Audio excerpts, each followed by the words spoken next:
Hey, it's November 13th, and I'm on my motorcycle. I'm about a half mile from my house, and I like to take this road to when I'm riding around on my Harley, particularly to get a good little view of that house right up there on the ridge. Not a $6 million house. I think it's about 25,000 square feet. You can see it from my front driveway. This is not my neighborhood, by the way. And then those are some other very large homes. Those 5 or 6 homes up on the ridge are just gigantic homes. They're fun to drive by. Anyways, let me get off my bike here. I was driving down this road on my way to do some errands, and I passed by this house right here. It's been like this since I started to move into the area. A couple months ago. As you can see, this is no garage door, and this is actually a fairly busy road with lots of people driving by. So I've been fascinated with this house because it's ugly, it's unfinished, and here's the sign that went up in the yard. Mr. Rod Packer there, and I saw the sign go up yesterday, and then I was driving up today, just now, and I saw this sign that he decided to stick in the front. Verbal offers considered.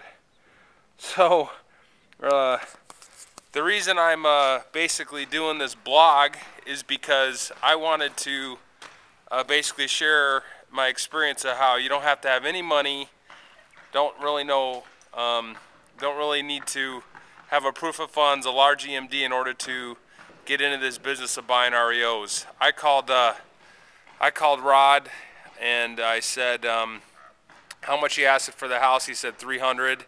I said, I'll give you 100 grand. That's my verbal offer. I'm like, how's that gonna go? And he goes, I'll call him and tell him, and then I'll let you know. So he called me back, and he said they countered at 260. And I said, I'll go up to 120.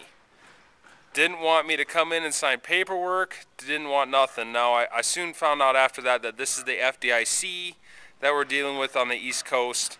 There's a bank that got into trouble out here, and the FDIC took over, Arkansas National Bank, that took over all their assets. So, another thing I wanted to bring up for beginning investors, or for some of those experienced guys, is I don't have my license out here. I do in Michigan. And I got the guy. I said, listen, your time's important, mine's important. I'm not dealing with another realtor because you're double dipping. And can you give me the lockbox code? Crap. It was supposed to be 7377. There we go. So he gave me the lockbox code right over the phone. As you can see, this is a pretty vacant home. It's kind of got, for Michigan, it's kind of got a stupid layout. For Utah, it's got a stupid layout. Rather short ceilings. Most of the ceilings out here are bigger. It's about a 4,200 square foot home. And stuff used to sell out here about a year ago for $200 a foot, which would have put this house at about $840. Now it sells for about $100 a foot. So the back end of this house is going to be, I think, about $425,000. I offered 100. Lots sell for more than 100 grand. So I'll be pretty happy if I get even close to that.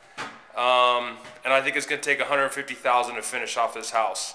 My point being how easy it was to get the lockbox and to get a verbal offer into the bank with no proof of funds. For all this guy knows, I only have $5 to my name. The bank's already negotiating with me. It's a lot easier than you think it is. Thanks.